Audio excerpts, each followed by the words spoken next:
There comes a day, often much later than we wish, when a man looks back and realizes how much of life he spent chasing shadows, a broken bar, dreams he didn't even choose, battles he didn't need to fight, and fears that were never real. And in that quiet, almost painful moment, a truth hits him harder than any blow. The lessons he needed most were simple, right in front of him, but pride, impatience, and noise kept him blind. Today, listen with your heart open. Don't wait for the cruel teacher called regret to make you understand.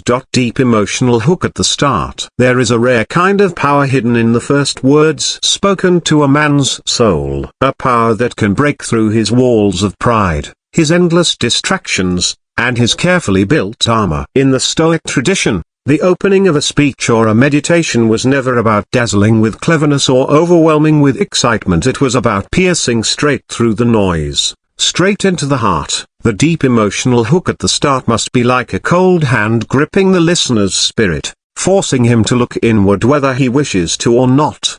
To truly reach a man, to truly awaken him from the sleep of comfort and habit, the opening must remind him, immediately, of the inevitable loss he faces. Time are the one enemy he can never outfight, never outrun, never negotiate with. Time, always slipping from his hands like water no matter how tightly he tries to grip it. There is no armor against time. There is no wall high enough, no wealth great enough, no fame bright enough to shield him. The deep emotional hook must quietly whisper this devastating truth in his ear, and it must do so with both compassion and cruelty. The heart of the Stoic opening is the sober confrontation with mortality. Without cheap dramatics, without shouting or pleading, it lays the truth bare. You will die. You are already dying. Your life is burning away minute by minute. Every breath you take is one less you have. Every morning you awaken is one fewer left to you. This reminder, heavy and inescapable, awakens something ancient inside a man, a fierce awareness that he is not immortal, that he cannot waste what precious little he has. But it is not enough merely to mention death. It must be tied to regret, the sharpest and most personal of all emotions. Regret is the feeling every man secretly fears, the quiet dread that someday he will look back not with pride, but with a bitter, aching sorrow for what he failed to do, failed to say, failed to become. The deep emotional hook must stir the vision of that future. It must make the listener feel the cold, lonely weight of looking back from the edge of life and realizing too late that he squandered his strength on trivialities, that he let fear silence his courage, that he let anger poison his relationships, that he let distraction steal his time. In those first sentences, the goal is not to entertain, it is to confront, not to reassure, but to wound just enough to wake him up. A Stoic knows that pain is often the only honest teacher. A speech that seeks to honor Stoic philosophy must not shy away from causing a little necessary discomfort right at the start. For discomfort is the sign that the seed of wisdom is breaking through the hardened soil of habit. To achieve this, the language must be raw yet disciplined. Every word must be chosen for its emotional precision. Flowery language, exaggerated claims, or sentimental appeals will only weaken the strike. The opening must be simple, direct, and heavy, like a hammer blow to the chest. It must feel inevitable, like a truth the listener already knows deep inside but has been trying to ignore. When he hears it, he should not be surprised. He should feel exposed, caught, recognized. Story with a transformative lesson. Stories are the oldest and most powerful way to move the human soul. Long before men wrote laws or built cities, they sat around fires and passed down wisdom through the weaving of tales. A great story does not preach. It does not shout. It reveals. It allows the listener to walk another man's path, to feel his pride, his fall, his pain, and finally his change. In the Stoic tradition, a story is not a decoration, it is a tool of transformation. A story used well becomes a mirror held up to the listener's life, forcing him to see what he has refused to see, feel what he has buried, and imagine what he still has time to become or lose. The story of the young man who chased applause is one such tale, deceptively simple yet deeply cutting. In the beginning, The young man was like so many others. He believed that life was a race to be won, that success was measured in how loudly others cheered for him. He spent his youth burning his energy in a frantic quest for validation, building a name, stacking wealth, collecting titles, charming crowds. To the outside world, he appeared unstoppable, admirable, enviable. He became the kind of man others pointed at and said, "He made it." But the story takes a darker turn, as every true Stoic lesson must. The young man, so full of the world's admiration, returned each night to a life of loneliness. His victories, so loud in the daylight, echoed hollow in the silence of his own mind. Friends who once laughed with him were revealed to be nothing more than allies of convenience. Relationships built on admiration withered when the applause quieted. Even his own pride, once his greatest shield, turned on him, whispering doubts he could not silence. One night, after an especially grand achievement, the young man stood alone in his house, surrounded by trophies, luxury, and everything he thought he desired. He poured a glass of the finest wine, sat in a chair worth more than what his father had earned in a year, and stared at his reflection in the darkened window. And for the first time, he could not escape the truth. He did not know who he was beyond the achievements. He had built a life around the opinions of others, but neglected the quiet voice of his own soul. It was not failure that broke him. It was success without meaning. It was the bitter realization that he had climbed a great mountain, only to find it barren at the peak. This moment of confrontation, at the lonely, painful stripping away of illusions, is their heart of transformation. True growth never happens in celebration. It happens in collapse, in the moments when a man is forced to see his own nakedness without excuse. In the days that followed,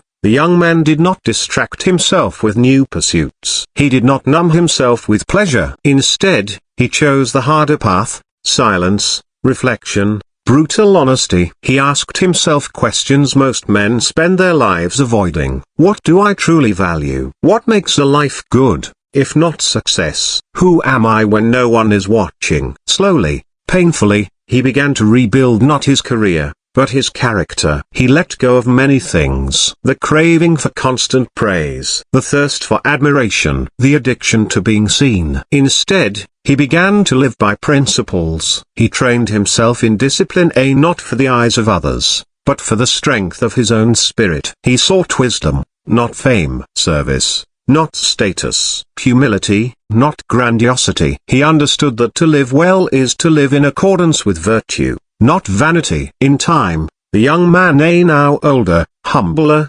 wiser, found a new kind of success. One measured not in trophies, but in the quiet satisfaction of self-respect. Not in applause, but in the few deep, real relationships he had forged by being authentic, not impressive. His wealth still existed, but it no longer defined him. His reputation still mattered, but it no longer ruled him. He lived with a peace he had never known before, a peace born not of having everything, but of needing very little. This story carries within it several layers of the Stoic ideal. First, that external success is not proof of internal strength. Many men achieve much and yet are slaves to fear, pride, and insecurity. Second, that the opinions of others are treacherous guides. To build your life on the unstable foundation of praise is to guarantee your collapse. Third, that real transformation requires loss. You must be willing to lose the shallow comforts of the false self in order to forge a deeper, truer existence. The emotional power of this story lies in its realism. Every man, in some way, can see himself in the young man's journey. Whether he admits it or not, he knows the hunger for approval. He knows the moments of emptiness after shallow victories. He knows the gnawing suspicion that there must be something more than just climbing higher and chasing faster. True Stoic style and tone. The true Stoic style and tone are not loud. They are not urgent, desperate, or dramatic. They move like a steady river, powerful, relentless, calm. They carry weight not because they force attention, but because they speak to something ancient inside the listener, something deeper than passing emotion. True Stoicism does not argue with the listener, it reminds him. It does not demand belief, it presents undeniable truths. To embody the true Stoic tone is to strip away everything unnecessary, leaving only the raw, clean bones of wisdom. At its heart, the Stoic voice is marked by restraint. It does not waste words trying to decorate or exaggerate. Each word is deliberate. Each sentence has a purpose. There is no rush, no attempt to impress. The Stoic speaker knows that truth needs no ornament. It is powerful precisely because it is simple. A true Stoic speech does not seek applause. It seeks understanding. It seeks transformation. The goal is not to dazzle or entertain but to provoke stillness, reflection, and internal awakening. Another key feature of the true Stoic style is emotional sobriety. It acknowledges pain, fear, grief, anger, but never drowns in them. It does not deny these emotions, but it refuses to be controlled by them. The Stoic tone speaks of hardship not as a tragic anomaly, but as a natural part of life, expected and embraced. There is no whining, no self-pity, no outrage. Suffering is described not to incite resentment, but to teach endurance. Loss is discussed not to evoke despair, but to cultivate acceptance. The tone is steady, composed, and deeply respectful of the realities of existence. The true Stoic voice also carries a sense of quiet authority. Not the authority that comes from titles or power, but the authority that comes from a lived experience, from tested virtue, from having stood in the fire and remained standing. It does not shout to be heard. It speaks softly, but with such certainty that the listener leans in,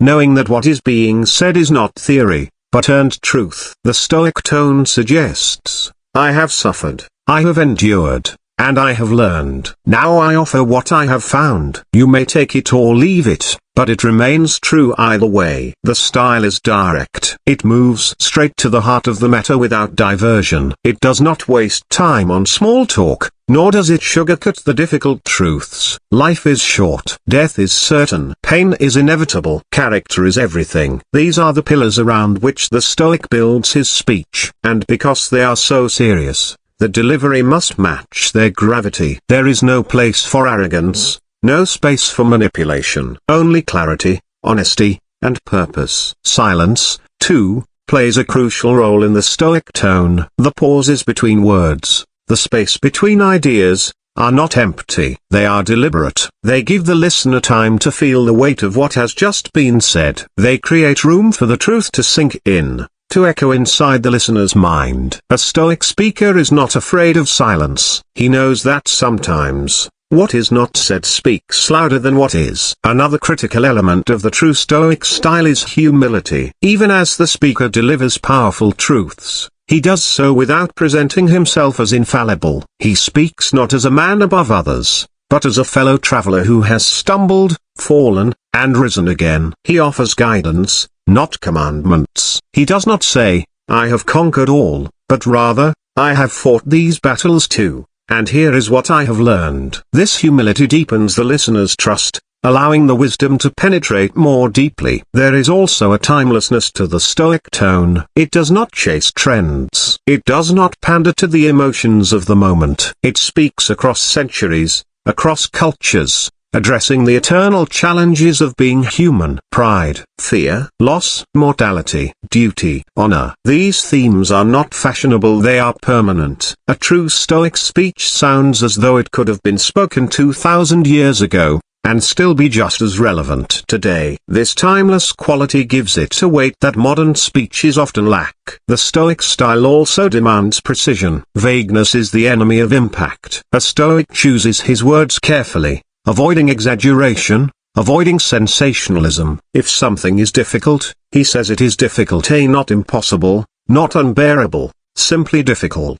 If life is short, he says so without melodrama. This precision builds trust. The listener feels that he is being told the truth, not being manipulated or entertained. Firmness is another hallmark of true Stoic tone. There is no begging, no pleading for the listener to change or to agree. The truths are offered plainly, almost coldly, because they do not depend on being accepted to be true. The Stoic speaks as if saying, whether you embrace this wisdom or reject it, reality will remain unchanged. Better to accept it now and prepare your soul than to resist and suffer later. This firmness gives the speech a backbone that many modern forms of communication lack.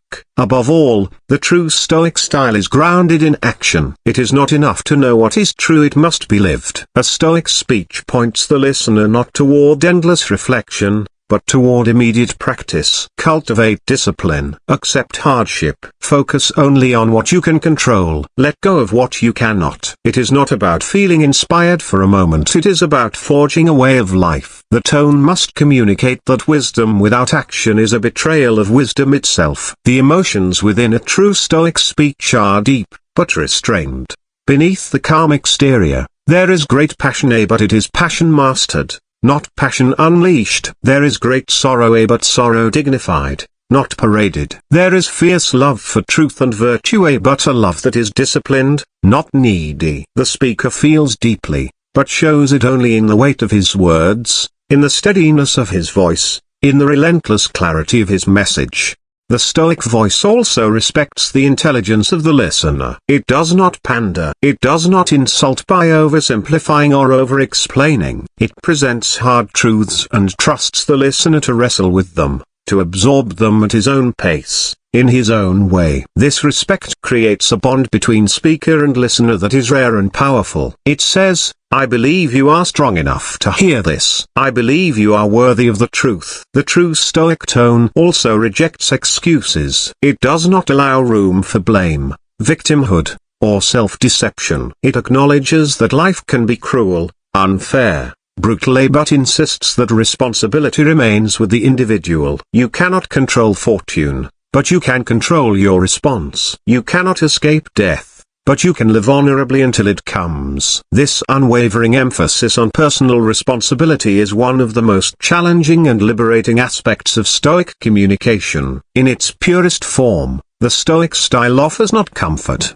but courage; not reassurance, but readiness. It calls the listener to rise, to harden, to purify himself. It does not say, you are fine as you are. It says, you are capable of becoming more than you are. It does not say, you deserve an easy life. It says, you have the strength to endure a hard one. This call is quiet but relentless, like a drumbeat deep within the soul. Finally, the true Stoic style and tone embody hope, but not the naive hope that things will always go well. It offers the harder, nobler hope that even when things go badly, the soul can remain undefeated. That no matter how dark the world becomes, the inner light of virtue can shine unbroken. This is the hope that fuels the Stoic spirit, the hope that whispers to the listener that he, too, can face the storms of life with calmness, strength, and dignity.